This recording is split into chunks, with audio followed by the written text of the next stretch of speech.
Holy shit, guys, we are back with BAF. What is up, guys? We got Burley and we got Goot again for an episode that, believe it or not, this is Goot's favorite movie, but I'm the one who picked it. It still shocks me you picked this.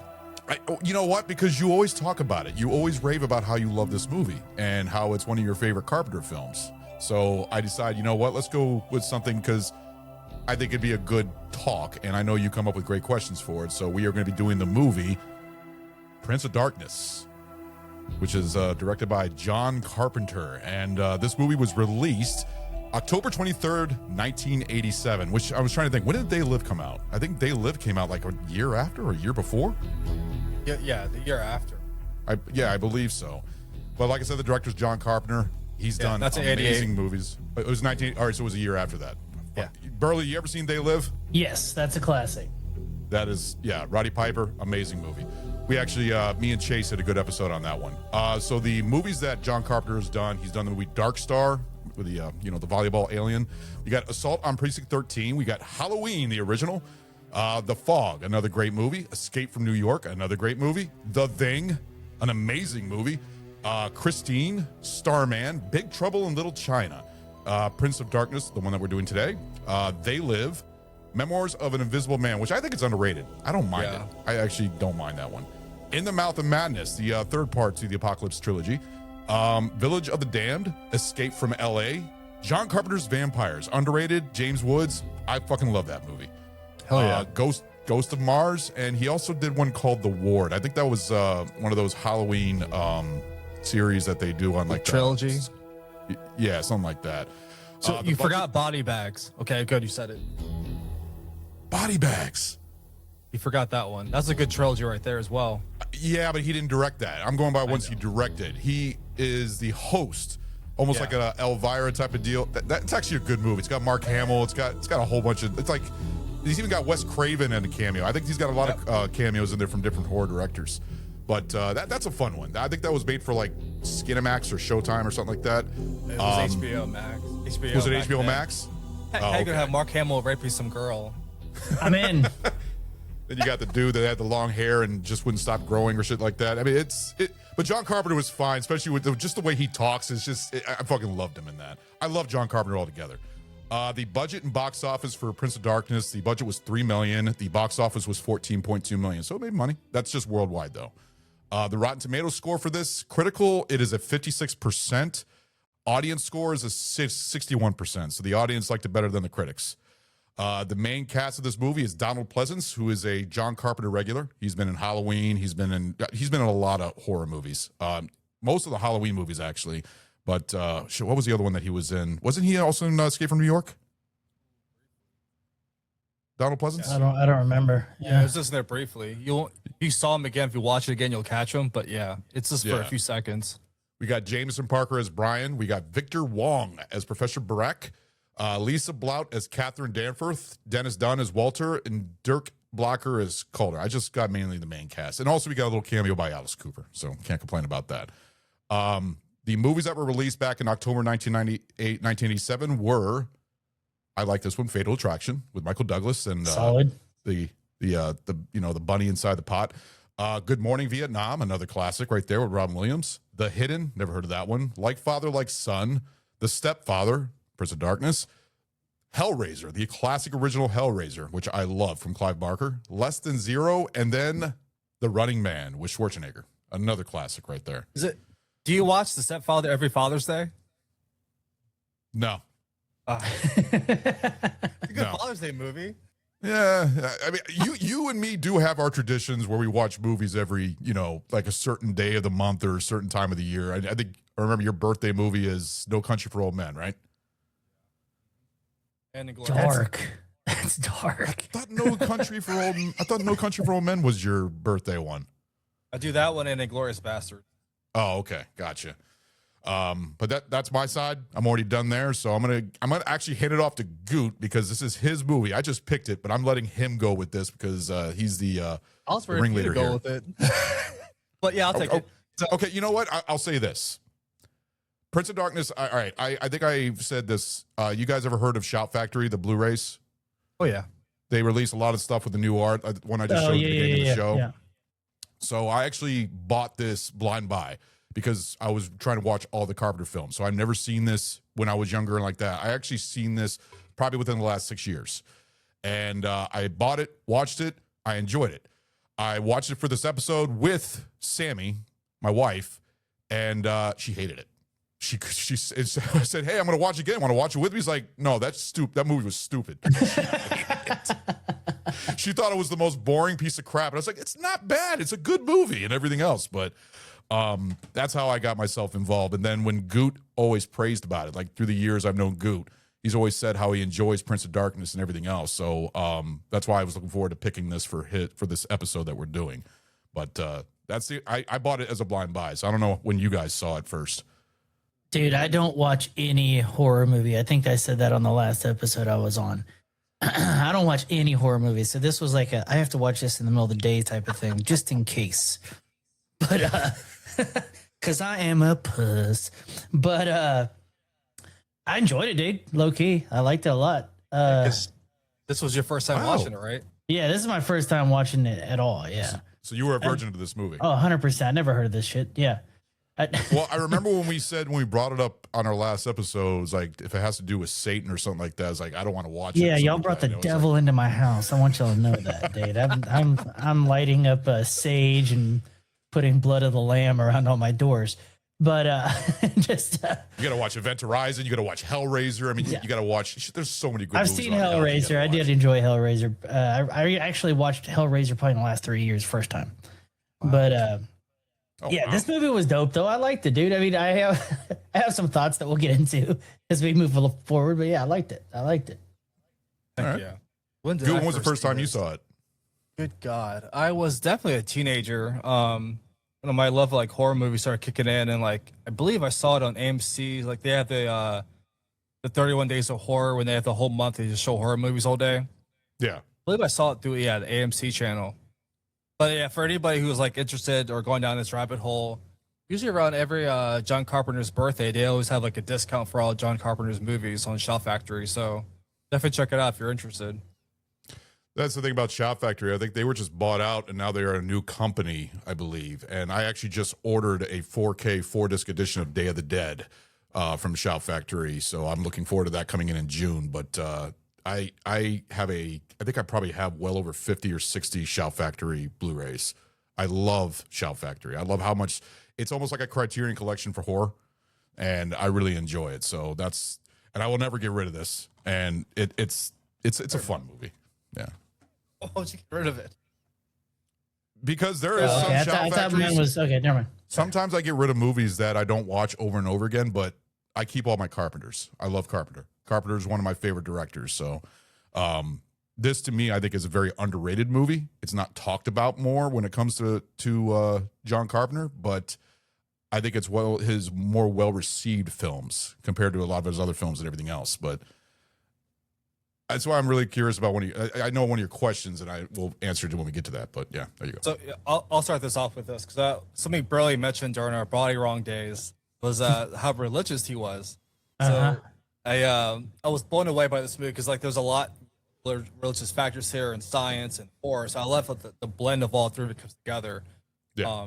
How did you interpret that, seeing the horror and the religion stuff being played together, science and that battle back and forth of trying to figure it out? Oh, I liked it because there was that moment of well, it was about halfway through the movie when Donald Pleasance has that moment of doubt, like, why didn't they tell us? Yeah. Why didn't they fill us in on this? Yeah.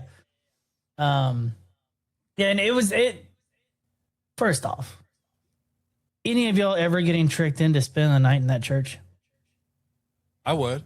I would definitely. I'm the type of guy that I've always wanted to go to one of those like haunted prisons or, mortuary, and stuff like that and spend the night, see if I can do it and have like one of those little cameras on your head and everything.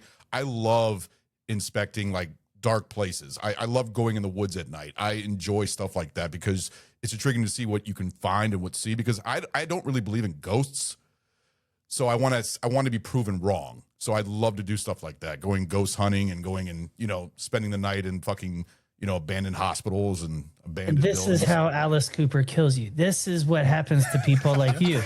This is the dumbest shit. Fuck no. I'm not going to do any of that shit. I'm going to stay at home, have a few brewskis, and fucking maybe jerk off before bed. I don't know. It's a fucking fun night.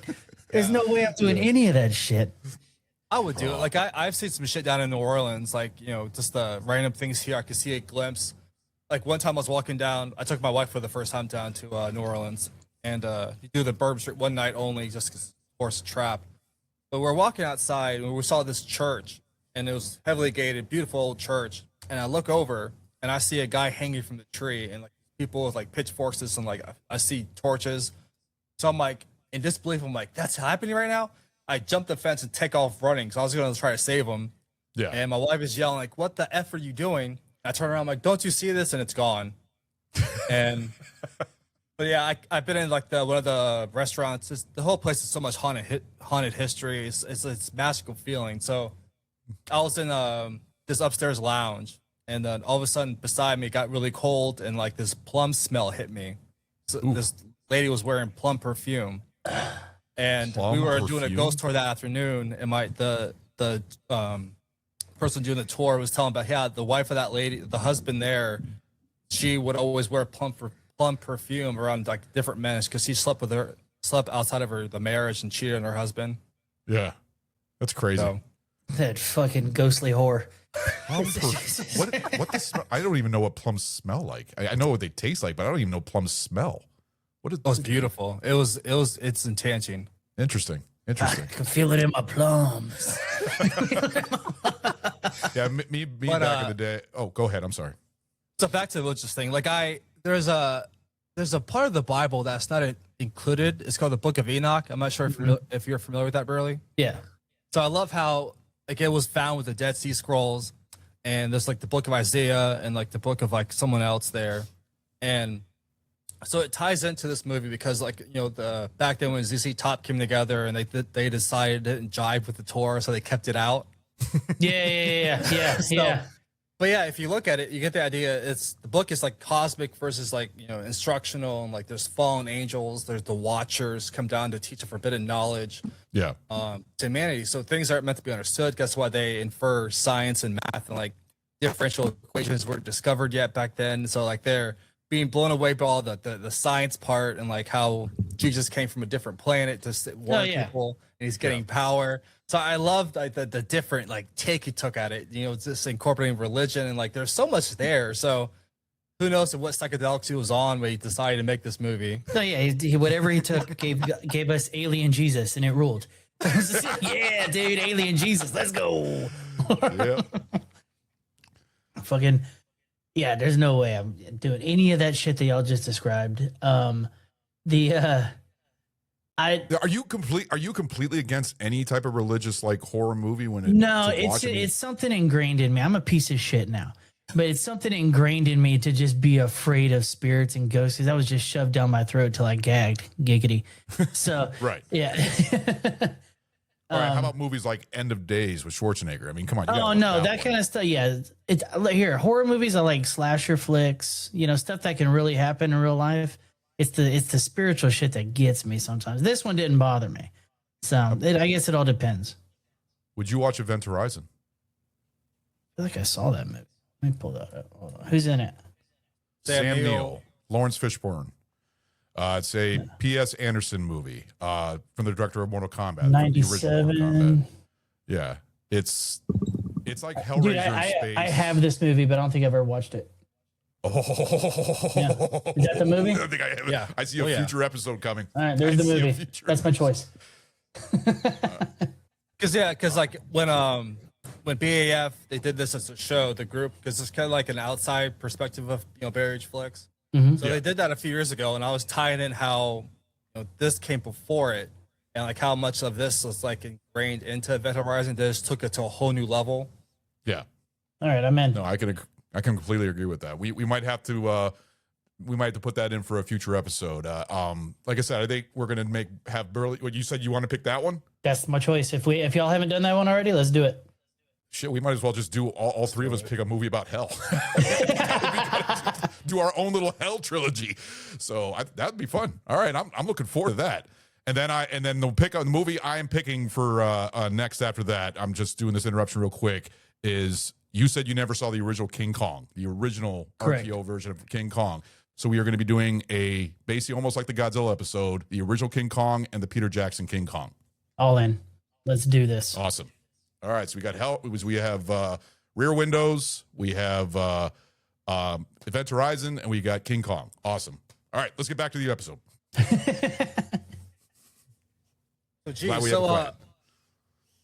So another like lesser known thing about Burley, he loves music. Like he's taught me so much about music, like AI music, and just his like love for music. Just his knowledge of it. So Yeah. how'd you feel that incorporated into the movie? Like it's like a perfect blend for me. Like the music was did such a good job of like setting the tone for the movie and like the different dread factors and just That was my hot take. complements the whole movie. That was my hot take because the movie definitely defines the movie. I don't think the movie would be any better without John Carpenter's score. I think, especially, it feels like it's almost like a heartbeat. Boom, boom. Just the way that it goes. I love John Carpenter's score. I actually own his albums, his own little outside music albums. I think it's Darkness or something like that. 3 of them that he's released. I have one of them on vinyl. But any score that he does, he just uses synthesizer so well. He just has these little, just simple beats. I mean, shit, They Live. The Thing was Ennio Morricone with John Carpenter, and I think he wanted Morricone to have a different sound, and Morricone made it sound just like a John Carpenter score. So then he kind of blended both scores together. I talked about that in our Thing episode, I believe. Mm-hmm. But the score in this movie really makes this movie, especially the start with the title, where it's going back to the to the movie, and then it's going to the title, and you just hear that music blaring. I might have a little sample of it playing in the background because it's fucking beautiful. Oh yeah. Yeah, at the beginning of the movie, I feel like I've heard that sample in the beginning. That was in the beginning of the film. I feel like I've heard that sample lead into like a metal song before. I was like, oh, this shit's about to kick, but then it just stayed like that spooky shit. I was like, hey, this is fucking sick. In all honesty, I didn't know he was a composer until I saw the music by John Carpenter on here. I was like, oh shit.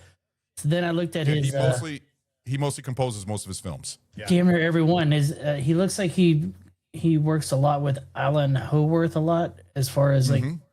Up to the late 80s, but yeah, I had no idea. Up until 2026, he's got a movie coming out. So Cathedral. Well, from what I heard that John Carpenter might be releasing or be part of producing a direct sequel to The Thing. I've been reading about that. I don't know, Good, if you read about that. I haven't seen that yet. Hang on. Kurt Russell coming back, and they are actually doing a direct sequel, and John Carpenter is going to be involved to The Thing. Wait, Kurt Russell's still alive? Oh yeah. Yeah, I'm thinking of Val Kilmer. My bad. I'm thinking Val Kilmer. My bad. Kilmer's gone.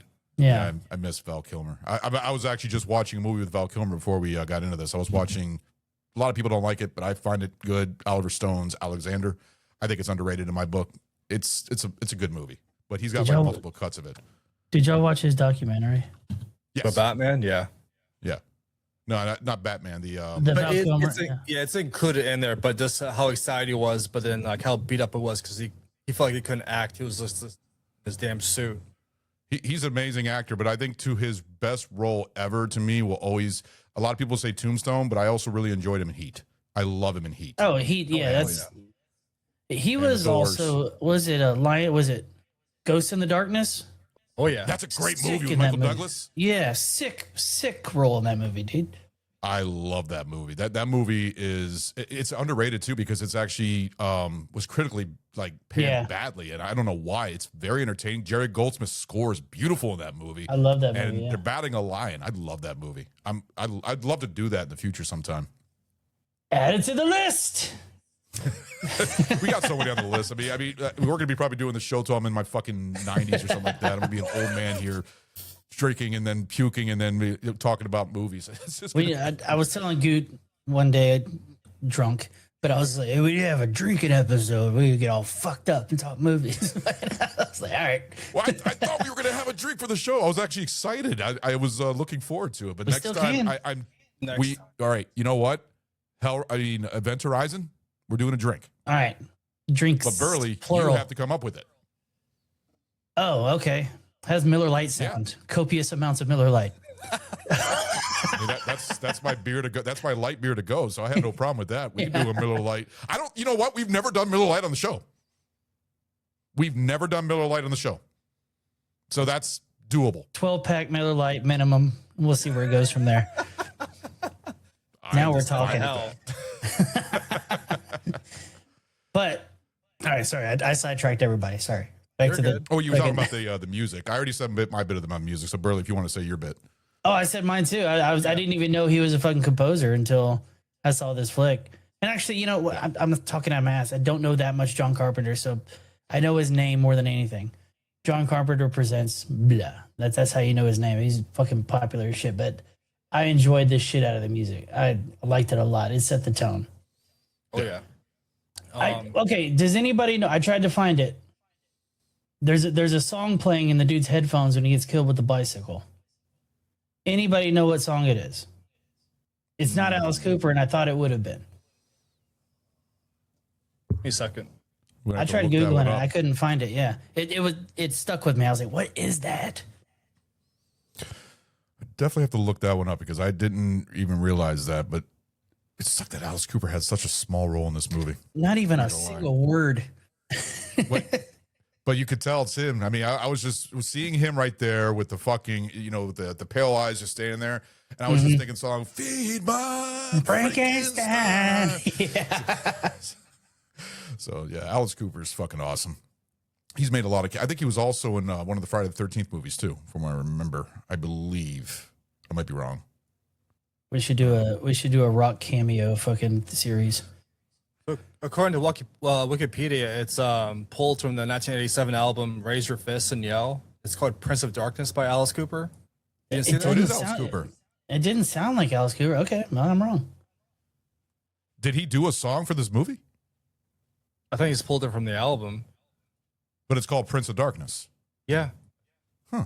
I wonder if that was just on his album and they grabbed it because it's the same name for the movie, or if he actually made it for the movie or not. Probably did, because I know he was talking to Alice Cooper a lot. No, to John Carpenter, let's try to get in his movie. He wanted to really badly be in his movie, one of his movies. If the album came out in 87, the movie came out in 87, there's a good chance he did it for the movie then. Oh, yeah. Most likely. Because he was in a couple horror movies. So was Ozzy Osbourne. I think Ozzy Osbourne was in Halloween. Not the Trick or Treat, or not Halloween, Trick or Treat, but the rock version of it from the 80s. I don't know if you know about that. I think I remember telling you about that, Goose, some time ago. Oh, yeah. But no, Alice Cooper's fucking awesome. And I always love his cameo in Wayne's World, though. Yeah. That's one of my favorite cameos. Comes from Milwaukee. Yeah. Yeah. But yeah. Okay. So fun fact. We just found a fun fact. Boom. Well, it is Alice Cooper. I mean, you didn't think it was. So who was your favorite character in the movie? That would be Professor Howard Barack. Barack? How do you say? Is it Barack? I enjoy him because I like Victor Wong. I've loved him since Tremors. I've loved him since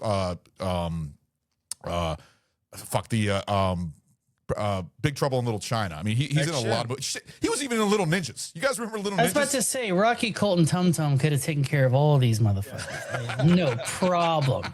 We wouldn't have needed a priest or nothing, dude. I saw that. I have a fond memory of Little Ninjas because my dad took me and my brother to go see it, and my mom went to go see Sister Act in the next theater the Whoopi Goldberg Sister Act. We saw Three Ninjas, and I look at it to this day. I was like, man, I'm sure my dad thought that movie was dog shit when he was watching. He's like, why am I? But he's taking his sons to see a movie, but. It was like almost Home Alone with ninjas and everything else because they're in the house getting attacked. But Victor Wong being in it is great. He's always great in everything he is, in every movie he's been in. So I would have to pick him. I mean, he has a very short role. I'd say maybe like 10, less than 15 minutes of screen time, but I enjoy his character. I think he really brought, him and Donald Pleasance, especially sitting across each other on the desk and talking about it. And, I enjoy him. So he'd be my favorite character. Not the handlebar mustache dude. Oh, we're gonna get to him in a second. I got some thoughts, but I'm the same way. Victor Wong all day. He brought the movie together. He tied the whole thing. He brought science and religion together and all that. And because he started believing about halfway through and was trying to keep it a secret and all. Yeah, so yeah, I'm Victor Wong all day on this one. That's crazy. 2 people for Victor Wong. So Goot, is it number 3? I'm gonna dodge right here. I'm gonna zip while you guys zag. I'm gonna go Walter because the stupid jokes midway through the movie. Oh yeah. Dude, there were some jokes in there you couldn't make in 2026, dog. I was like, hey, they still got it, dude. They're pushing the envelope. I love it. And he's also a Carpenter regular because he was in Big Trouble in Little China. Yeah. So he was Kurt Russell's little sidekick and everything. So, but he was short round. Funny. He was Kurt Russell's short round round. Grown up. Yeah. It's a good one. But no, I love the answer he brought, just the jokes he said. Like he was keeping it realistic and trying to keep it down to earth, Like Billy said, we can't say those jokes in 2026 anymore, but you can't. Yeah. Who made the dumbest decision in the film? Oh, fucking shit. What's the handlebar guy jumping out of the fucking window?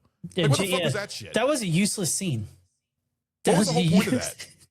Was that like, oh, well, make sure you let me back up, or I don't remember what he said. It's like that. He jumps in. He's like, all right, let me back in, because you got these. When they already saw the guys, the homeless people, the psychotic homeless people over there. Why the fuck did he jump out of the window? Was he gonna fight them, do Mortal Kombat moves on them, or something like that? Or I mean, what was the deal with that? Yeah, Victor Wong would have been a smarter choice for that. Yeah, that's my bad decision. So what's yours, Burley? Okay, you know what? The Asian girl, I guess she was an Asian. What was she? The girl that was typing the whole time. She was Indian actually. Okay, that was the whole joke. I think that was she the was joke. American. Yeah. So Lisa. Yeah, whenever she didn't fully react, I think she thought she was having a little lesbian scene there for a second. Whenever old girl was crawling on her, like she didn't react at all. She was like, "Well, actually," and then spit in the mouth. Which I'm into, ladies, but it's a snowball effect with green. Yeah, dude, I was sitting there going like, you gotta react a little, bitch. Come on now, nothing, fucking nothing. I was like, all right, that was the stupidest part of the movie. There you go. How about you, Goop? I don't know. The lady burned her hand and not like making a bigger deal about it, and like as. I don't know if it was just like acting choice if she was thinking about it, but as her body started to change, as it like the burn mark had the cross on it, or the J, and then like how it started evolving, like it was, I don't know. They should have realized something was wrong and they should have left. Or never went. What are the ages of these students supposed to be? Probably the mid-20s. Yeah. Okay. So the senior year. They look older, especially with the fucking. Believe it or not, I did like the dude. He didn't last long, but the guy with the fucking balding guy that the big. I actually enjoyed him. I wanted more of him, and he gets stabbed in the eye, and he goes quick. But I actually was like, I enjoyed his character for the small part that he had. I really enjoyed him. I did not care for the mullet dude. The mullet dude was annoying.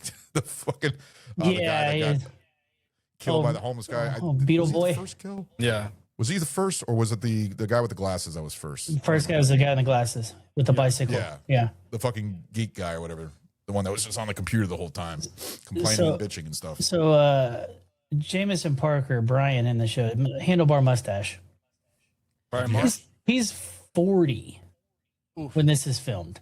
And that makes sense. I was sitting there going, he is old. I was like, do people in the 80s just look old? So he's born in 1947. So if this came out in 87.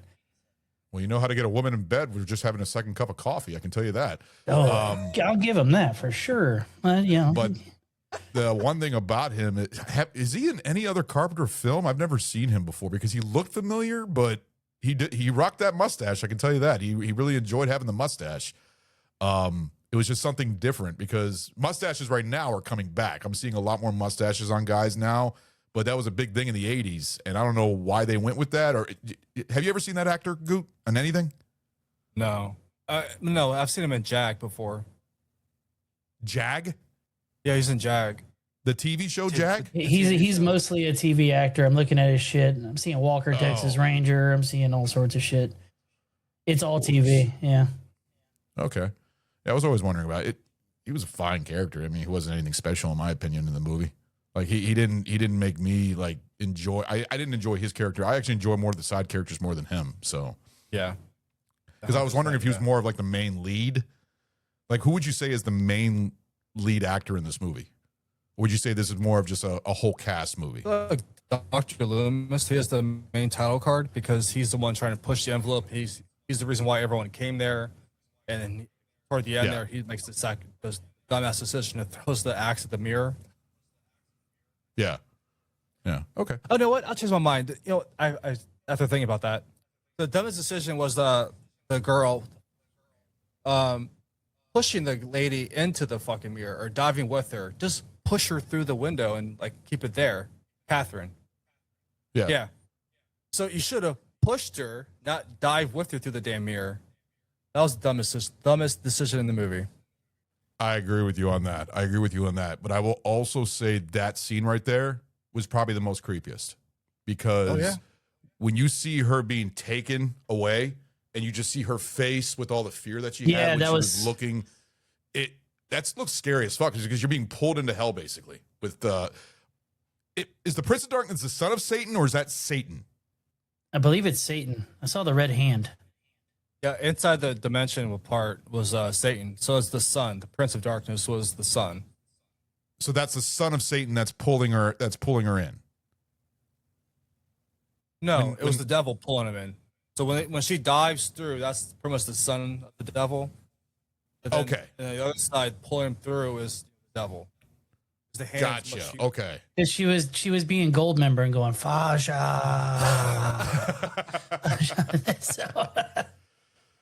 Yeah, but that would probably be the if I were to take a snapshot, just seeing her face as she's looking into the real world through the I guess the dimension and everything else.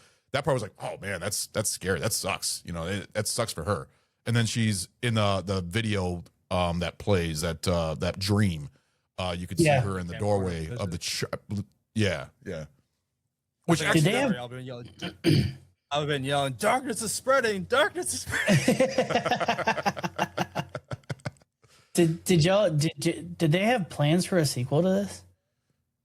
I don't think so. I don't think John Carpenter does sequels to any of his movies other than Halloween, but he wasn't a part of it. I don't think he was a part of Halloween 2. Was it? But other than The Thing coming out, he's never done a sequel to any of his movies. No, okay. I'm wrong. Escape from LA. Escape from LA was a sequel. Okay. That was one. Because I know in the little dream thing it says in 1999 we're broadcasting from 1999. Really? Yeah. So on there I was sitting there going like, man, this is a good idea for a sequel if they timed it right. So if it was a hit, maybe, but I think it's one of those movies that's leave to the imagination of what happens because you see, which in a way I really respect how they did the ending where he's had this dream and then he's taking his hand and putting it on the mirror and then it just cuts off to the credits. Yeah. I think that's a good ending. I actually enjoy the ending to this movie. I because it just leaves you wondering like, ooh, what is he gonna get in there or is he just gonna touch the mirror and be like, oh, I'm not touching anything. I mean, like seriously, it leaves the imagination what's gonna happen. Like the end of Inception. Yeah. Some of Exactly. Yeah, yeah. Yes, it's twist. I would say it's a good twist ending because it leaves you wondering: is he going in or is he not going in or anything else? So that's. I think he does. I think he opens it. I think he goes back. Does start up. Huh? The music does start back up, so maybe that is showing that it's going to happen again. Yeah, I think. Yeah, I think he. Yeah, I think he opens everything back up and he starts the apocalypse back into darkness because this is part of his John Carpenter's Apocalypse trilogy. So I think that carries through and then something horrible happens, or it goes into the Mouth of Madness. Has Burley seen In the Mouth of Madness? It's gonna be a no. It's probably gonna be a no. Yeah, write all these down. That's another John Carpenter film. The main lead is Sam Neill. Does a tremendous job. Which we're doing with Event Horizon the next episode, and it's got a lot of body horror.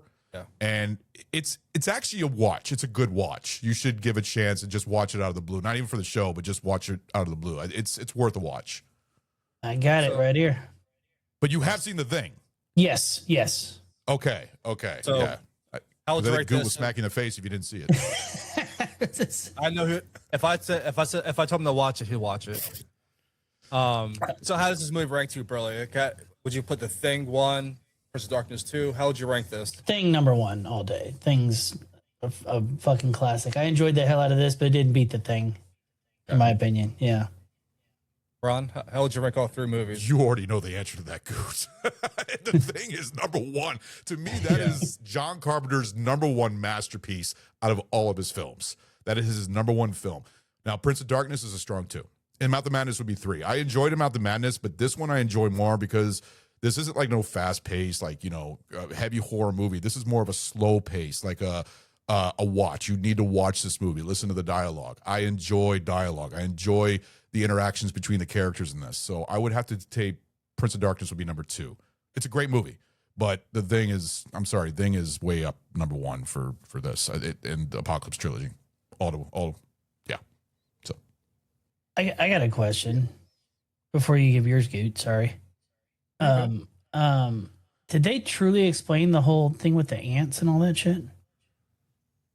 They always relate ants and snakes and maggots and stuff like that to hell. I mean, that's kind of normal for anything that has to do with hell. I don't know. I mean, I don't know unless you know a different option, but even in Hellraiser, I think they had maggots in that too.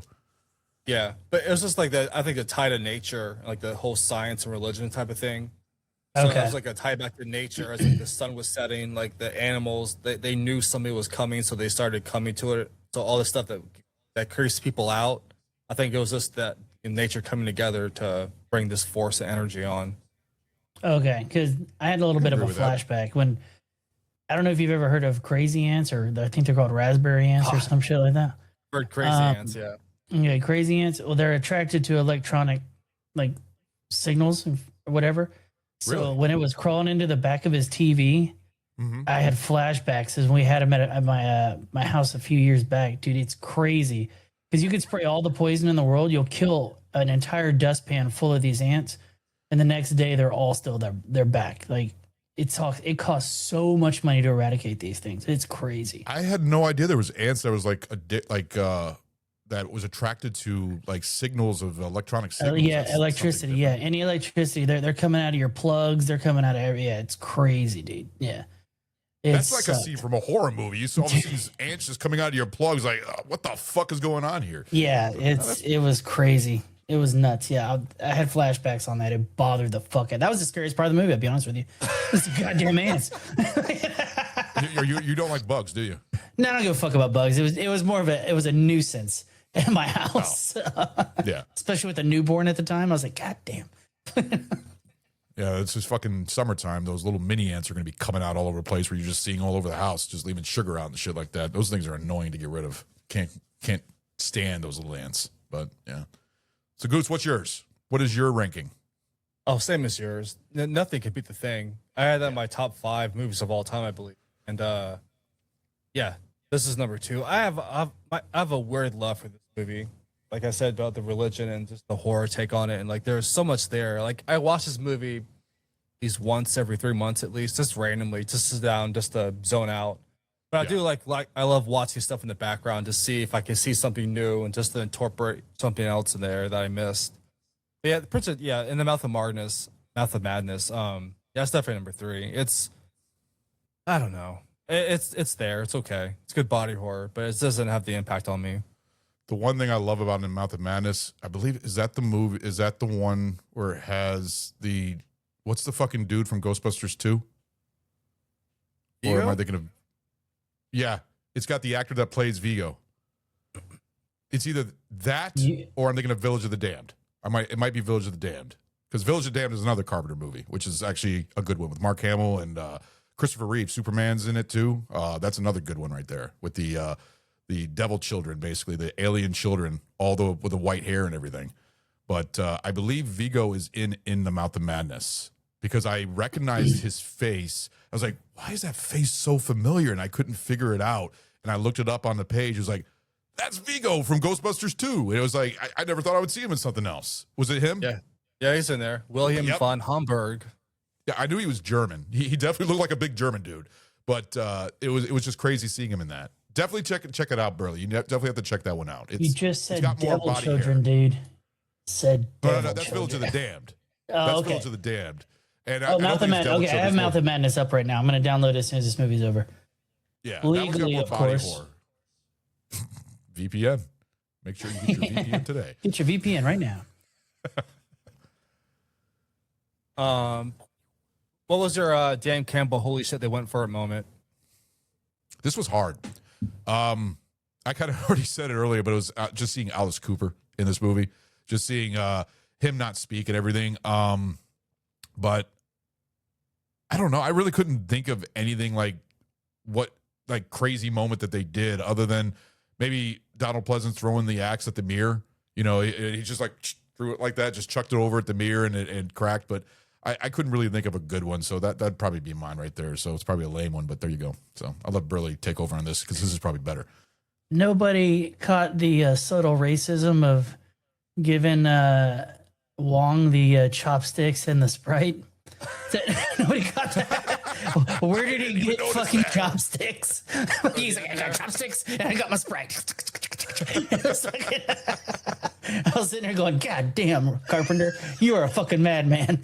They don't make movies like that like that anymore. You know what this movie needs? Some goddamn chopsticks. Bing. Yeah, that's the one that got me. That right there. I was like, that came out of nowhere. Where'd they get a goddamn Sprite just sitting on the floor? They've trashed the goddamn room to get this shit in front of the door. Sprite, chopsticks, right in front, right there, no problem. Sitting on the floor. You know what? You know what I noticed though, and I noticed the second time I watched it, and it was making me hungry, is seeing those little fucking off-brand double stuffed Oreos on the counter. Oh, yeah, the guy was grabbing all the food. He was grabbing the food, he was grabbing the apple, and he's just I actually enjoyed him. I enjoyed him a little bit. And I believe he was also in They Live, I believe. I think he's in a couple Carpenter films, but it was just kind of interesting how they put that in there, and him just grabbing the food and everything and walking around. And yeah. Did they kind of change his character from the first time you see him to the second time in that movie? Because the first time you see him, he's being a hard ass to the little scientist kid that dies first, like being a real dickhead. Then the next time you see him, he's like, he's bouncing the fucking apple on his hand and all that shit. Like, did they changed his dynamic up out of nowhere? I thought he was gonna be like the hard ass of the group. Well, I think the other guy was just too easy to fucking tease, because he's just a fucking geek on the keyboard that keeps fucking bitching about nerds. I mean, he was the first, like I say, he was the first one to die. By the way, that was a good death when Alice Cooper just stabbed it. What did he stab him with though? It was like a fence post or something. It was the first guy. Yeah, it was a bicycle without a front wheel. He just stabbed him with the front. So I thought it was like a fence post or something, because it went right through him. But it was a nice spray of blood. It was a nice little horror right there. But I mean, that guy lasted like 5 minutes in the whole movie. He was barely in the movie. Poor fella. It was really cool, like the interactions between everybody, especially the fucking the mullet guy and the chick walking by, and it says she's married. You know, it's like, what the fuck? Is this guy trying to be like a chick magnet or something? Because he is not at all. Well, he's not rocking the fucking mullet. And then he thinks everything's all bullshit, what he's doing, everything else, and then he's the second dude to die. But I will give props to the fucking chick. She really likes to have those eyes wide open for those shots, like wide open and just looking like fucking psychotic and everything. The chick that sprays the green shit on everybody. So Etchinson was impaled by the street schizo by part of a bicycle. So it was part of a bicycle? Yeah. Okay. Yeah, here's what's For some funny. reason, I thought it was like a post. There's a list of deaths Wikipedia, and they list everything in order. So we Really? got unnamed guard died of old age off screen, body seen.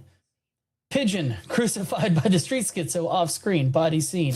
And then Etchinson. I forgot about the goddamn pigeon. That was weird. Yeah, Yeah, that's right. They give you the entire list of 27 zombies killed. So how many deaths are in this movie, you think? Total. 10 maybe. I'm just making a guess. Say 7. Was it 7? Okay. 47. So we Okay. got 35 zombies, 11 humans, 7 men, 4 women, and then 1 animal. The pigeon. Yeah. Well, also all the fucking bugs. You got to think of all the bugs too. But did you guys? Okay, you know what? Here's my oh shit Dan Campbell moment. The black man singing "Sweet Swing Low Chariots." No, he's saying Amazing going up Grace, right? Was it Amazing Grace? Amazing Grace. Yeah. Was it I thought it was Swing Low. Oh, fucking! I'm stupid. I thought it was Swing Low, Sweet Chariot, and I was like, of course, I could have a black man singing that. Yeah, that's what I was thinking too. I was like, he went for it again. He went for it again. When was the last time you heard the word Zulu man said in a movie? That got me. Oh, that's funny. Actually, I'm trying to see his name because whenever I see him, I always think back to Star Trek when he loses the fight to Lieutenant Yurish. No, it's season 1 Star Trek: The Next Generation. He's like one of the gods on one planet, and like she fights Lieutenant Yurish. I know who you're talking about, but it's been a while. For the Next Generation, not the original series. Yeah, The Next Generation. I just watched that too, not too recently, because I'm a Trekkie. I love Star Trek, the original stuff. I don't like their new fucking stupid shit where they put gay Klingons in it. But I really, I'm sorry. I'm sorry. I'm not against that. Klingons are not fucking wearing skirts. No, I'm not for that. I like Klingons being battle warriors, but I like the old Star Trek. I don't remember that one. Lieutenant Urine playing like the chick that got killed off by the tar monster. Yeah. And who's she oh, you know what? I know what you're talking about. I just don't. He was in that? The black dude? Yeah. If you add Star Trek to the hashtags of this video, there's some nerds who are gonna rip y'all apart. Just rip y'all apart. I'm not a Trekkie at all. I'm a Star Wars guy. No, I love Star Wars too, but I grew up Star Trek, so in my house. So I watched the original series and Next Generation, and I think they're great stories and stuff like that. But the newer stuff that they're coming out with, I'm just not a fan of. I like the older stuff, and I don't care what anybody says. I love Kirk. I think he's a great captain, even though he's bad acting. He's still fun to watch. Oh, what's his name? He's still alive? Who? William Shatner? Yeah. He is like my brother actually just saw him live at a show over the summer. I think he's in his 90s. Yeah. How old is the Shat? I think. Hold on. I think he's like 92. I'm looking it up. Yeah, I'm looking it up. I got you right here. 95. Yeah, he's old and he's Still up there, performing. but he's still fucking awesome as shit though. I would love to see him before he goes because William Shatner. I always will love William Shatner. What part of the country he's always you been in? my favorite. What part? Huh? What part of the country you in? I'm on the East Coast in Virginia. How far is Indiana or Kentucky? Kentucky is about 4 or 5 hour drive. Okay, then never mind. That's his closest part. October 31st, he if you can go to a Halloween Shatner show. Fuck, I'd love to do that. The show that when my brother went, it was actually the day that he went was the day that I went down to Florida. And I was like, man, I wish you would have told me. I would have left earlier so I can go to that show with you. So my brother got to see him live, and I'm so jealous of that. But can't believe he's 95 years old, but he's still rocking it. And I love his music too. He's got some great music albums. His shit's fucking funny. Yeah, it's ridiculous. I've heard some of it. It's pretty fucking great. It's really him talking while music is That's playing. exactly But it's it. worth it. You called it. But it's William Shatner, so I'm not complaining. Like his Christmas music is even funny. So it's weird and awkward and random, but it's fun. I enjoy it. So sorry to get off subject, Goop. They're fine. Go with it. For me, like the Dan Campbell, holy shit, they went for a moment was when Victor Wong and Donald Pleasance are in the church together when he like shows them everything, and like you have everything beautifully lit up, all the candles, and like you have the green jar of goo right there, and it's like, oh my, they're going for it. Let's go! Like, it just blows me away. Which that's another part of my hot take. The candles. I will get into that. So. I will get into that. It's common trope in movies. It's like, who fucking lights all these damn candles? I mean, seriously, you walking down there. Does Donald Pleasance like light all the candles before somebody comes down there? Because there's like over 100 candles in there. Who's lighting the fucking candles?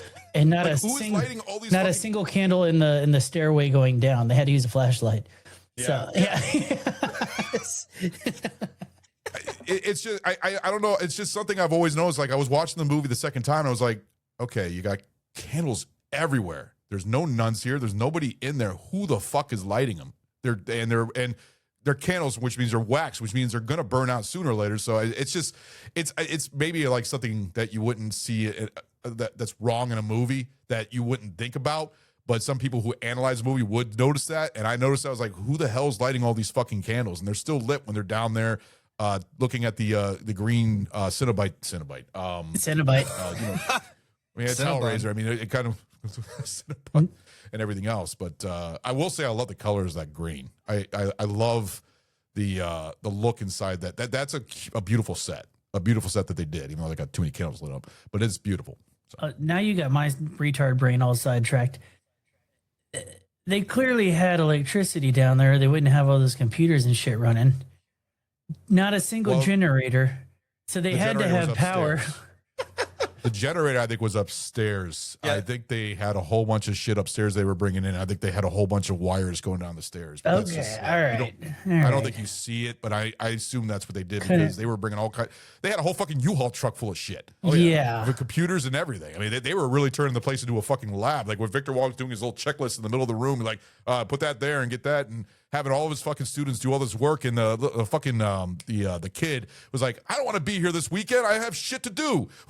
They didn't want to be there that weekend. So, I give him credit, man. He fucking ran out of that bitch when that thing was all over with. Like the first thing he did was run away down the street. He's like, I'm out of this fucker. I'm done. That was the question I had too. How do they explain that whole situation to the cops? Why aren't they all in prison for killing people? Blame the homeless. That's the problem. They're going to be taking some cops going down. ICE is going to be coming down and killing all these homeless people. Yeah, I saw a few ones not from the U.S. So you mentioned hot take. So that was your hot take by the candles? Yes. Let's get into it. Yeah. Huh? Okay. That was my hot take. So I mean, basically just the candles being lit, and and I also said the music. This movie wouldn't have been if this movie did not have the score that it had, it would have been boring. The score raised the tension of the movie. Every single time that beat played, I was like, oh, I'm into this. I love it. And that's what I love about scores, because I'm a score whore. I don't know if Burley knows, I love movie composers and scores. I can analyze, I can watch a movie within a minute and know who the composer is by listening to it. We've actually done little games in my basement where people come over here and it plays the first 2 or 3 seconds of a movie, and I can already, I know who that is. Yep. No shit. Every composer has a certain way that they do their music, and that's what I love about it. You always know a John Carpenter score. It's very simple and everything else, but that really defined the movie. I think that if it didn't have it, it wouldn't be it would be a mediocre movie, but it really made it better. So, and that's what I love about scores. So yeah, there you go. That's my little double hot take or whatever. So Burley. Go ahead, Burley. Yeah. Did they? Okay, but I guess my hot take is: does this movie happen if they don't show up over the weekend? If those kids decide, nah, I'd rather go get some pussy that weekend, because that's what that one kid was complaining about. Walter. Yeah. Well, he was trying to get laid with the fucking Indian chick. Yeah. So if nobody decides to go, like they'd rather go to fucking do whatever, does this movie happen? Does it require all those people to show up? That's a good question. Well, I think people from different departments were showing up, so it was all encompassing. I think it would have happened, but I think from their perspective, I don't know. They would have seen the after effects of it. They wouldn't have stopped it. I mean, all in all, I don't know that the movie happens if it's just Wong and the priest. I think it's one and done. That's easy. I wonder if it would have been better because Donald Pleasance, his character, the priest, he was the one that kind of fixed it by throwing the fucking axe in the mirror. But then you have the fucking. Did they need a female to get pregnant though? I mean, wasn't there nuns in that church? Was there a nun in that church at all? Or was it just an abandoned church? There was none of them. Yeah, So maybe they need it. So wait, they're going to get the handlebar mustache guy pregnant now because he's going to go into the, touch the mirror. I mean, In 2026, I don't know. that's okay. If it was remade now, every Democrat would be so happy. Yeah. Yeah. So that's my hot take. Is like if they don't show up, do they just bring the homeless in? Why didn't they just do it at the beginning? There were female homeless people. Yeah. So I mean, they could just like, I volunteer to be to hold the Prince of Darkness in my belly or whatever the fuck it is. Mm-hmm. So yeah. So I mean, technically, yeah. I think this just was a pair of unlucky students that ended up being there and being forced to be pushed there by Victor Wong and the priest. So they didn't have to be there. That fucking mullet guy says this is all bullshit. Why are we here? Then he turned into fucking Beatles with a robot voice. I did like the voice thing. Little vocoder that they put on the voice. That was probably top tier in the 80s. That was sick. I like that. No, this was good. Like I said, this was good horror. This was good old fashioned, like slow horror. It wasn't like, in your face, like hardcore horror. This was like, just like, thinking horror. And that's what I loved about it. Like the whole thing Goot said about the whole science and religion thing. You don't see that in many movies. Yeah. So. But yeah, it's also very realistic. They know what the movie is and the expectations is. So they know how to intertwine all these different bits of like horror there, the pigeon, this person gets stabbed, this person like falls apart by beetles, the blood spray. They know how to elevate just enough to make it, all fit together. That's the master of John Carpenter. Yeah. So was the devil in everybody that got spit in the mouth?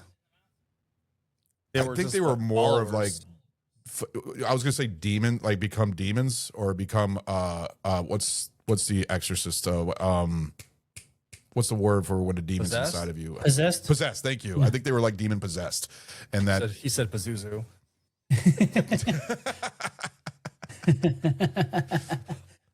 so. No, I the reason I was wondering because I didn't quite understand because I knew that by this point in the flick, the chick is pregnant and it's like the son of the devil's inside the chick, right? Yeah. But then why was he like sitting there smiling and laughing at the mirror forever, the black guy? Like, was he just admiring having a body? Or He was very happy. I could say that. Like he just looked like he was like in so much joy. Oh, Satan's coming here! I'm so happy. Amazing grace. I mean, seriously, that's what he was doing. It's just, I don't know. It was definitely interesting. The fact that which I thought that was a great effect. Yeah, like some effects you could definitely see the squib in there for when they cut the neck, and when he just took that piece of wood and just carved out of his neck, it looked really cool and realistic. That was sick. I really enjoyed that. I thought that was a nice little horror scene right there. So yeah, so my hot take for the movie was this movie never happened. This is all a pipe dream from Dr. Loomis. So obviously Dr. Loomis is Halloween corporate, right? So he's on whatever psychedelics, drunk or whatever he is at. He's fucked up twice now from killing Michael Myers. So he's having a pipe dream where he actually saves the day and like saves Satan from coming to the world. Yeah, that's pretty solid. Awesome. I'm not mad at that. Yeah. I like that. Not mad at that at all. So yeah, my final question is, what memorabilia would you take from the movie? Okay. See, I figured everybody was going to pick the big green thingy, but I didn't go with that.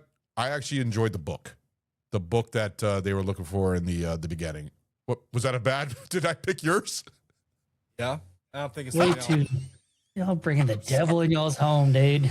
I really enjoyed the book and the language Bible. And everything else on that. So.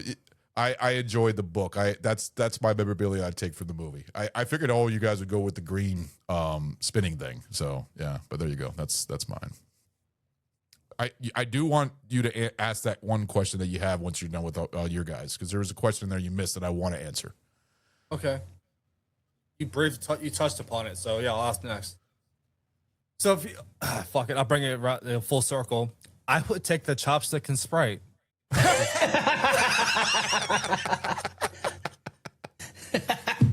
Low-key, pretty awesome idea. Yeah, that's funny. Man, Really? I kind of, I mean, I know it. I rewound it twice. I was trying to figure out if it was just like a little piece of shit trinket or whatever. But I like the little, at the very start of the movie when the priest dies, that little box with the key in it. Pretty dope. Pretty dope. They didn't. That's a good one. Yeah, I don't know what he was. What was that? The key to the layer? Yeah. So Okay, then yeah. you have to go to the church then. Yeah. Or do you sell Well, it no, off? I'm not gonna go. I'm just gonna put it on eBay, dude. It's gonna be fun. Yeah. But yeah, that's what I would get for sure. Okay. So yeah, we kind of touched upon this earlier, but do you think this movie have one of the most unsettling endings in horror? No. The Mist has one of the most unsettling endings in horror. The Mist. Burley, have you seen The Mist? Yes, I would. I mean, I wouldn't. Even, Where he kills his family, his kid, and the two people that were with him, and then finds out that he didn't have to do that at all. And he's just like, that right there is like, what the fuck? That was unsettling. And then I'd also pick Event Horizon. Event Horizon, I feel like, has a crazier, more horrifying ending. But it was a good ending, though. I still like like I said, we talked about the twist ending and everything else at the end with just like Inception. I really enjoyed that. But when it comes to unsettling, I'd pick The Mist. So there's mine. Yeah, I definitely agree with you too. I'd go The Mist as well. Late Night with the Devil, I thought was a good ending there. How they played it. That was back decent then for the TV. That was decent. You brought me up to that one, and I watched that. I actually bought it. I enjoyed that one. Verifying something right quick. Yeah, that's something I'll watch on every Halloween now because they aired on Halloween. So if the kids are done trick or treating, I'll put it Late Night with the Devil. Yeah, that's a fun one. Another one. Okay, I thought. The original Friday the 13th. I just tell my son watch it because it's a previous Friday the 13th, so he's been like watching them. I think that one was an unsettling one because no one's seen that before. It was a dream sequence and all that fun stuff. We talked about it in your show as well. Little music in the canoe and the nice little piano music, and then you see Jason as a kid right on top and just take the chick underwater. Great scene. Jason with gills. Yeah, Friday the 13th, I don't care what anybody says. I love the Friday the 13th movies, and a lot of people would give Friday the 13th, the original, not the best watch because it's not Jason, but Jason's mom, she's fucking awesome in that movie. She's horrifying, and I love how she is. She did such a great job. I love that movie. I love the whole series. Even the guy getting his head punched off and Jason Takes Manhattan, you gotta love shit like that. But yeah, we did a whole... Goot was actually, I think that was one of the first episodes Goot was on, I believe. That's my first one, yeah. Where I did the final chapter, but we talked about most of the other films, and I remember I even had a good drink for that too, and everything. That was a fun. That was like our first season. So it was. I called in to talk about the video game. Yeah. Oh god, I missed that game. I fucking missed that game so much. I used to play it every fucking night, and they shut the servers down. Friday the 13th part, the game was one of my favorites. Wait, dude, that thing was popular. Why'd they shut it down? Because of the whole fucking the courts that Sean S. Cunningham went through, or basically were Friday the 13th, where the copyrights and all that stuff. Oh, okay. There was a whole thing going, and I think it's still going on. But that's why there hasn't been a Friday the 13th movie since, other than the remake that they did back in 2007, maybe. I don't remember. 2013. 2013. Yeah, because I know Peacock. Do you remember Peacock? They were talking about doing a TV show about that. I thought they were still doing it. They are, but it was supposed to release last November, December time period. So it's been delayed again. I haven't seen any news about it, but yeah, they're supposed to be. Peacock has the rights to it, so Universal has the rights to it. Yeah. Because last year there was a Friday the 13th horror maze where it was all Jason. You felt like you were in. It was a Jason universe essentially. Yeah, but that was fantastic. I would love that. I would fucking. I have a great costume for Final Chapter. I love Friday the 13th, but. Dude, Burley, did you ever play the game, Friday the 13th? No, but I watched a lot of like streamers and stuff play it. It looked fun. Yeah. Oh, it was fun. When you're fucking the counselors, it's like whatever, you're escaping. But when you get to be Jason, it's fucking fun. And Kane Hodder even did the motion cap for all the kills that show in the game. Yeah, so it was the original Jason doing all the cap, and they had a Tom Savini version of Jason where he was like from hell and all fiery. Oh man, that game rocked. love that game so much, and you can't play it anymore. I know you can play it on PC. On people make servers for it and stuff like that, but I don't do all that. I play it on the PlayStation. Okay. I know that they're planning on making a redo of it at some point. I think it's coming back, but it's probably not going to be the same. I don't know, because there's so much money to be made. I'm surprised they didn't just cut the guy in and call it a day. I wish they. It's that game was so awesome. So yeah, We're vamping. You ready, Burley? Vamp. We were. Oh yeah, no. I have to go with the miss now because I would have said Old Boy beats that, but it's technically it's not it's Korean action instead of horror. So, but I thought that was kind of fucked up movie. So, Oh yeah. did you end up watching that one, dude? Ron? which one? Old Boy. I haven't yet, but I actually already bought it. I Dude. bought it already, so I should be able to get a chance to watch it. I have both the American and the Korean version. It's unsettling, both of them. Yeah. So It's Korean, right, or is it the, Japanese? the original one's Korean. Yeah. Yes. I have a documentary series. I think I said about it in either this show or another episode called Into the Darkness, where it basically talks about all the 80s horror movies. It's a 3-parter actually, and each of them's 5 hours long. So it's over 15 hours Jesus. of documentary. But it actually, and then I have it Into the Darkness 90 through 95 and 95 through 99. And it actually, in the Blu-ray package, it came with a checklist of all the movies they talk about. Oh, and shit. I already started That's kinda knocking cool. everything off. And I was like, man, I got a shitload of movies to watch. So I think that's really cool. They're the same guys that actually make the Thing documentary that's coming out at the end of this month, which, Goot, I hope if you don't, I'll send you a copy of it. But it's supposed to be like a 5-hour documentary. It's called The Thing Expanded on The Thing. It's got everybody coming back for interviews and stuff like that. I can't wait to watch it because I have Aliens Expanded, and I'm actually in the Blu-ray because I did a whole little video at the end for the credits. Which That was is really sick. cool. Yeah. Sick. I think I posted on our BAF Instagram a long time ago. So You did. That's badass. Oh yeah. So, any Dan, more do you questions, have any- Good? Or are we going to pint reviews? Is there anything else you want to discuss, Burley, Ron? Trying to think of anything else. Oh, did anybody catch the weird like floating hand whenever Alice Cooper was like sneaking up and there was that weird like hovering hand? Did y'all see that? Yeah. 2 seconds. No, I tops. didn't see that. It was such an odd shot to me, but yeah, that was the weirdest shot of the movie for sure. Right as he's running up to stab old boy, that's outside. It's just this weird like hand gliding. It's really odd. It's an odd shot, dude.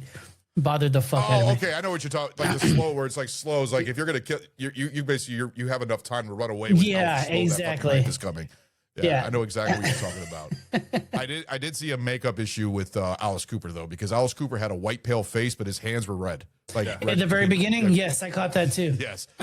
Yeah. So that's a little makeup issue that they should have put makeup on his hands to match up with it. But it's the simple things that people will analyze and see. But it was a little goof up that they did. At the beginning of the movie, I was like, maybe he's just wearing sunscreen or something. I don't know. Just Yeah, for his hands. He burned his hands. And he didn't speak at all during the whole movie. It was just him. not a completely mute single and silent. fucking word. Yeah, Yeah. So, but he got his credit at the beginning. I'll give him that.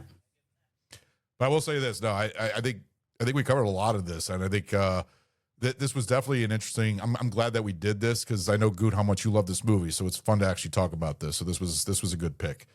So Oh yeah, anytime I watch an '80s movie, I go in going, "This is gonna fucking suck," and then I liked it. So yeah, I think the '80s had better movies than the movies today. how And yes, dare they you, were- sir? I'm You seen sorry, Avatar? I'm a fit. Fucking genius. I just watched Fire and Ash with the family last night. I enjoy them, but the '80s. I grew up in the '80s, and I was born in the '80s and watched '80s movies all throughout my childhood life, and they mean a lot to me compared to them. Even the '90s, early '90s, and stuff like that. It's just not the same nowadays. They're just completely different. I think people rely too much on CGI. Oh, some yeah, movies yeah, are yeah. meant for CGI. Avatar is meant for CGI, but practical effects is the way to go. And CGI is just taking over. There's so many movies are ruined by CGI. It's just, it's just not the same to me. I love the '80s. I love the '70s, and I love the '90s. Just my cup of tea. So I think I'm partial to the '90s for sure. Oh yeah. As we I think because discussed, we all you know, grew up in the 90s. How old are you, Broly? I'm 40. Oh, all right. So you're a couple years younger than me. So yeah, you're about around the same age Yeah. gap on movies that we grew up with. So you like grew up with Hook and, you know, I seeing Hook in the theater and, you know, stuff like that. Like everybody would say now that Hook, when it came out, it was a fucking flop. But nowadays it's a classic. I fucking love that movie. I grew up with that shit. Was it considered a flop? Oh, yes. Oh, yeah. It was No one of shit. Steven Spielberg's most hated films. Like Steven Spielberg himself does not like that film. Just like That he was didn't a like big part of my 1941. childhood. I watched that movie 10,000 times. Yeah. Oh, I saw it in the fucking theater. I had the VHS tape of it. So it was just great. So It's weird to ask kids which version they like, the new one with Hugh Jackman in it or the original one with Robin Williams, and they'll pick the new one. The recent one. yeah. And I'm like, It's have you seen the original one? And they'll say, what's that? I'm like, I look at their parents, like, make them watch that, or I'm going to come kick your ass. Oh, I'll take That's you. what I I said. do a throwback Peter Pan on you. Did y'all ever watch the one with the girl Peter Pan? Oh, you're talking about the one Broadway? that sings in the Broadway? Oh my God! Yes, I grew up with that too. I grew up with that one. I had the plastic VHS Yep. tape, you know, the one with the big Disney and everything with that, and it's so bad. I liked Hook though. I liked the guy who played Hook. I thought he was pretty cool. But Go back to it the was- Native American part. It's great. Great. I see that bit on Instagram all the time where it's like, Yeah, It's dude. just the way she's They doing were it. one step away from just carrying around fucking whiskey bottles. It was terrible. oh, it's Fucking bad. horrible. But you grew up on it. So shit, you remember the fucking TV version of Alice in Wonderland? Yeah, yeah.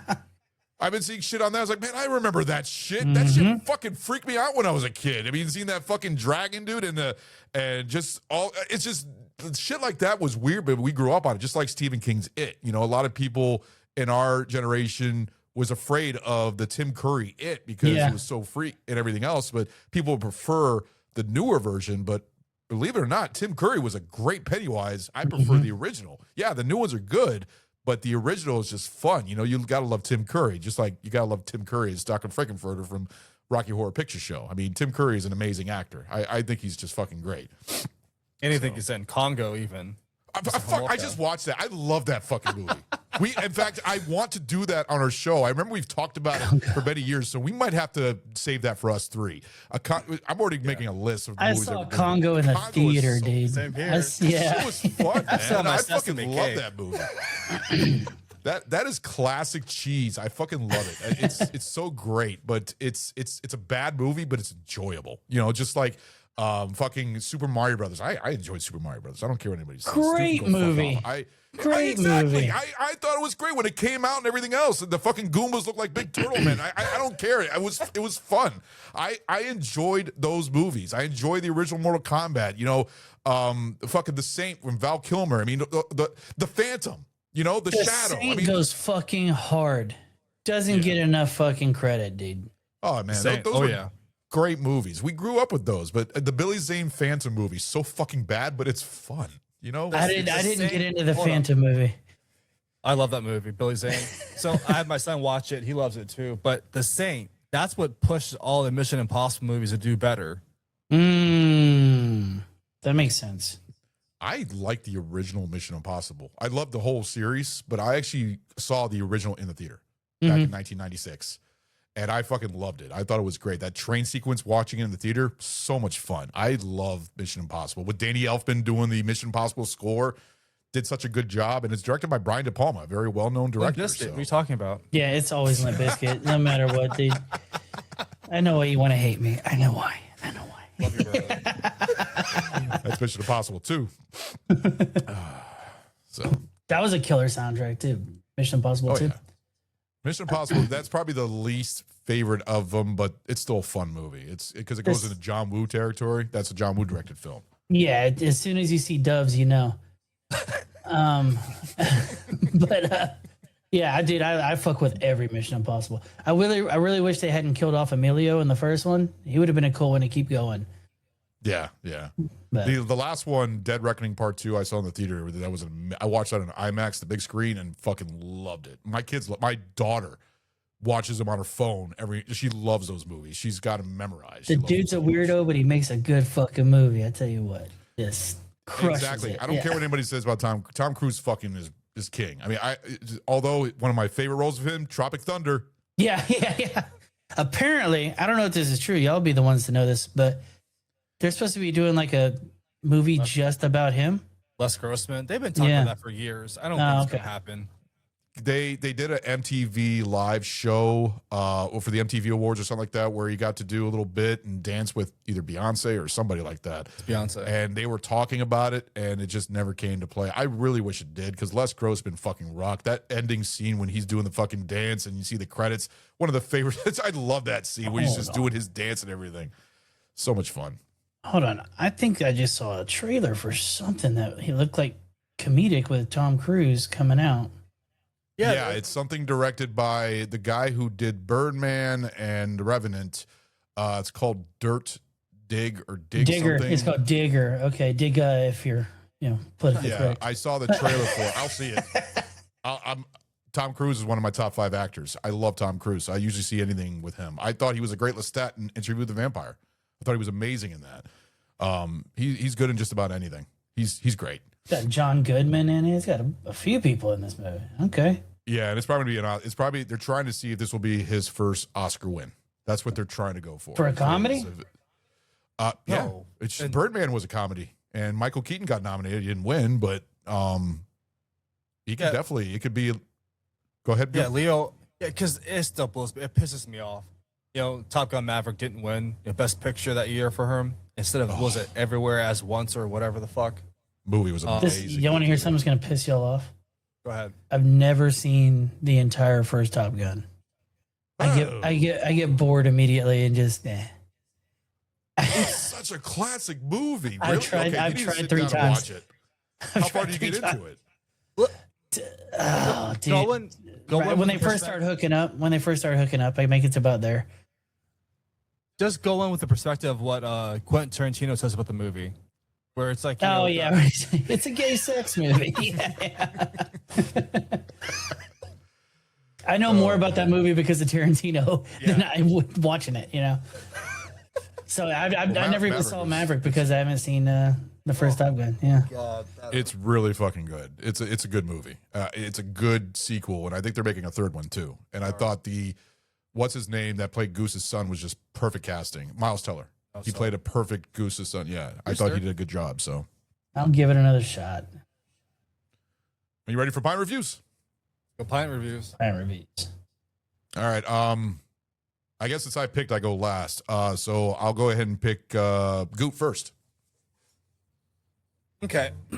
So for my enjoyment, I go 5 out of 5. This movie, I don't know why. It hits for me. I love it's the soundtrack, just the storyline, like the storytelling, just going for it. Thinking outside the box. I love John Carpenter. He always brings something out of the box where it relates to society, and like there's so much going on behind it.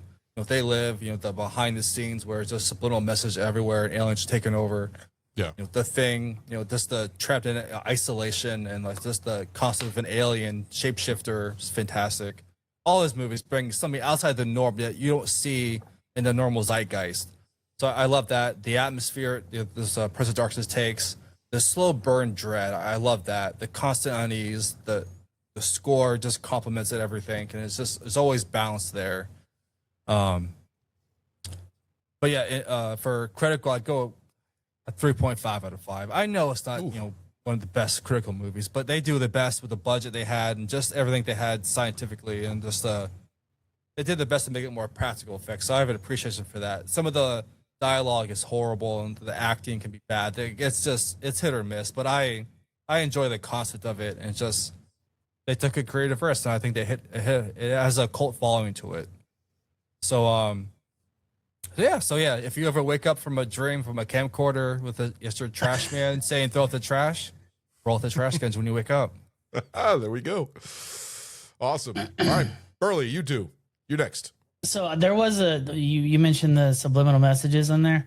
Yeah. I looked it up. I see nothing. I just looked it up again right now because you reminded me. I can't find anything. What was the purpose? Because it was always I think it was 8 of clubs in his hand every time he was playing with the cards, doing the little flip around. Was there a meaning behind that? Ooh, I don't know. That might be one of those hidden messages inside of a movie. Yeah, that's what I was trying to figure out. I looked it up yesterday. I didn't see anything, and I was hoping y'all might know it. I maybe reworded my question just now. I couldn't find it online either, but it was the same card every single time. And then at the very last time, it disappeared in his hand. So Almost kind of makes me feel like, you know, how The Shining, how they even made a documentary about The Shining, Yeah. like little messages here throughout the movie. I wonder if there's a lot of messages in this one. I'm sure there's a lot of conspiracies online about it. Oh, is there? Eight sideways is infinity. So he's flipping it is infinity. So evil isn't temporary, it's cyclical, it's eternal. It's always trying to break through. Interesting. Well, you learn something new every day. Damn, I'm glad I caught that. That's a good analyzation, though, that you saw. Enjoyment, I'm going 4.5.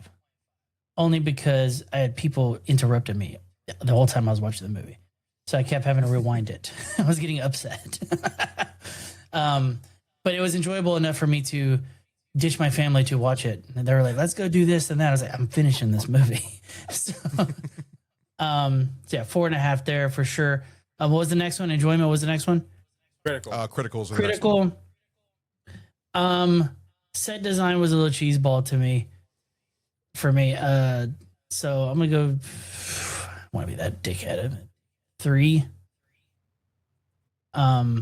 Story was there. Set design was there. Was a little jokey parts during the most like critical points where people are breaking in. They bust out the chopsticks and the soda, but you know. Yeah, so 3 and then what's the last one? I have them written down. God damn it. No, that's it. Critical and enjoyment. That's all we do. I had one more thing written down. That okay, we'll just leave it at that. Sorry, guys. I gotta be better. Boom. I gotta keep my notes out. Oh, you're good. You're good. All right. Well, we'll go ahead and end this episode right here. I'm glad I picked it. This was very fun to do. Goot, I think this answered a lot of questions and, you know, a lot of analyzations that we didn't even realize. And I think this was just fun to do. I'm glad we finally got this one knocked out. Thank you. I will say this for enjoyment for this movie. I want to, because I love Carpenter, but this is not my favorite Carpenter film. But it is an entertaining Carpenter film. I would watch it again. I would never get rid of it. I enjoyed it. So if I were to give this a rating for enjoyment, because I enjoyed the characters, I enjoyed everybody, I enjoyed the whole, you know, the fact that I think we even said that the lead was Donald Pleasance, and we kind of, you know, went back and forth. I figured that this was more of just a variety cast. It was just everybody was a lead in this movie, because Donald Pleasance was only in the movie maybe for like 15, maybe 20 minutes. Then you also have Victor Wong. He was barely in the movie, even though I enjoyed his character, but each character had a role. And you know, I felt like the guy with the mustache and the Asian dude, sorry, I'm not good with remembering names. I thought they were more, Walter, thank you. They talked more in the movie than everybody else, especially Walter. He was always talking. He was always cracking out those jokes and the racism and everything else to the Indian shit. Chronic masturbator. Yeah. Yes. So for enjoyment for this movie, I would go ahead and give this. I will go with a 4. I will give it enjoyment for 4. I thought this was fun. It made me laugh when I was watching Sammy watch this, and she was just like, she's like, I will never watch this again. This was so boring. It's like, what are you talking about? It's not bad. It says this was so boring. Like what? I don't know. I didn't find it boring. I enjoyed it. I enjoy the dialogue between the characters. I enjoy the little cheesy acting, and that's where I'm gonna go for my critical.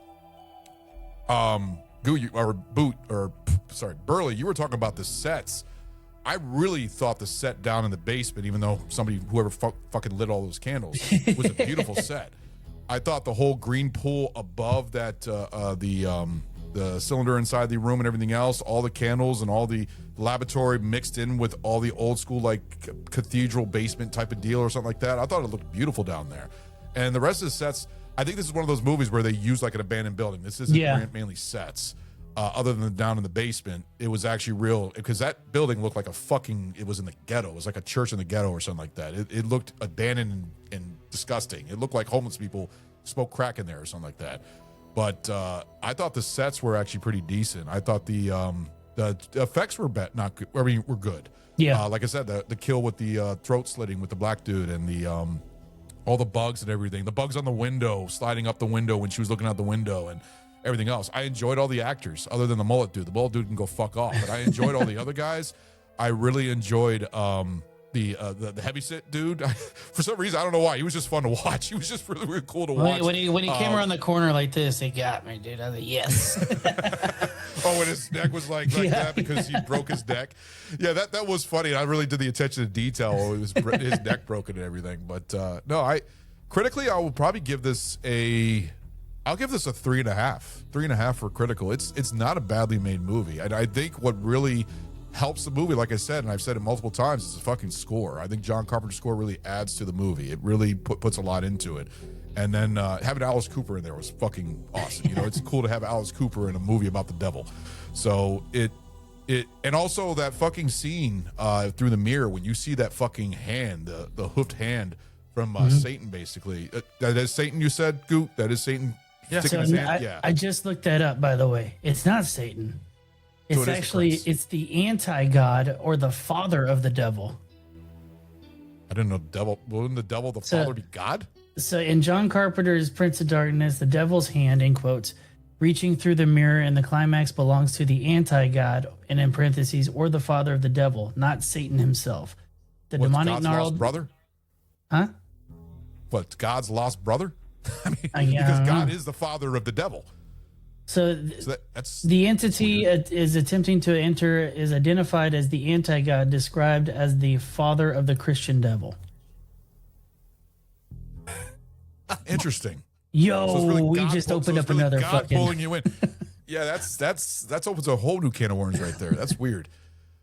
Anyway, Sorry. Like I said, we learn something new every day on this on these shows. But I really enjoyed seeing the hand come out. But I think Good had a question if you were to see this movie remade. I'm just curious because I actually cannot see this movie being remade. But if they did, I wish they would have shown more. I wish they would have shown the torso of the devil coming through. I think that would have been cool if you got to see like a torso or maybe a little eye or a face or maybe a horn or something like that. It sucks that all you saw was technically like the wrist cut up all the way up to the top. It would have just been, I don't know, it would have been more freakier just seeing, Satan coming out of that mirror and then getting pushed in.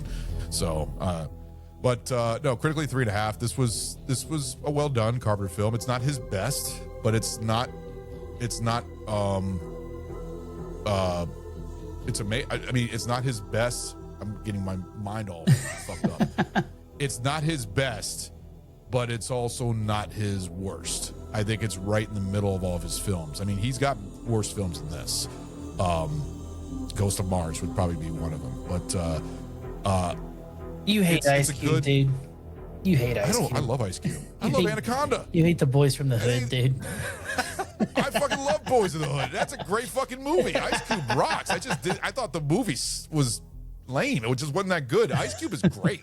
I remember you wearing. I remember Detention to Detail. I remember you wearing the Ice Cube shirt on one of our episodes. I remember seeing that because I was editing the episode. Oh, he's wearing an Ice Cube shirt.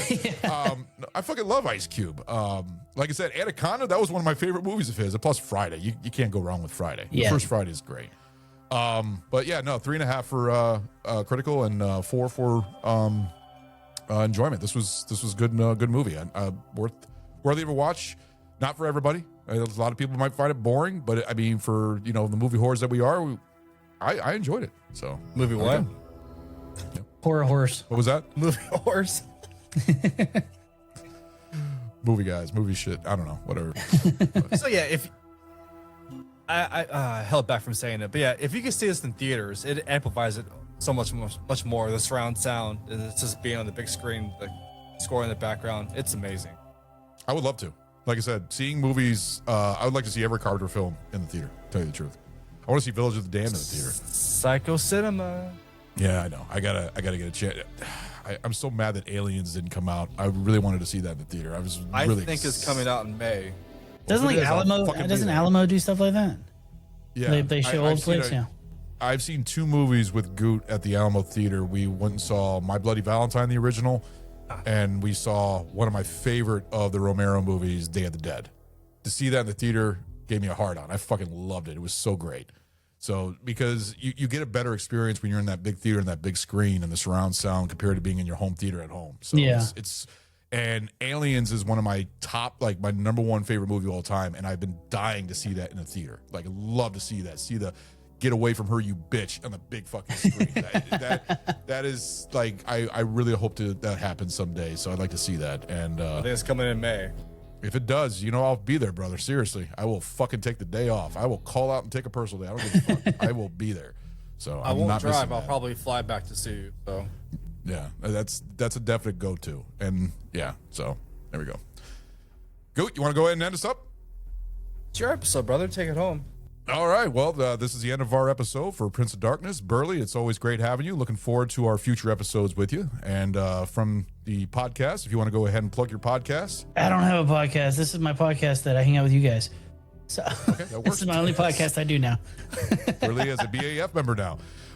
So then we got Goot here, of course, and picking his movie. I think this was a great talk, and I'm looking forward to our future episodes. We go ahead and have the schedule here. We got Event Horizon, we have Rear Window, and we have the King Kong double feature where we watch the original, which I'm really excited for you to watch. If you like the Gojira, the original, I'm curious if you like the original King Kong to the Peter Jackson one, because I love that movie. You can see the claymation Kong on the top of the Empire State Building. I'm sure I'll have thoughts. Yeah, and I think we should also do another movie about hell. I think I picked one. You got Event Horizon. I think Goot should pick one about hell now. Another one about hell, and I think it would be our little hell trilogy. But that's up to you, Goot, if you want to try that or not. So Let's do it. I'm all in. All right, guys, we'll go ahead and make sure to press that notification bar. Hope you guys enjoyed our show. We're gonna go ahead and knock out this bitch and get out of here. So later, guys. Later. Bye.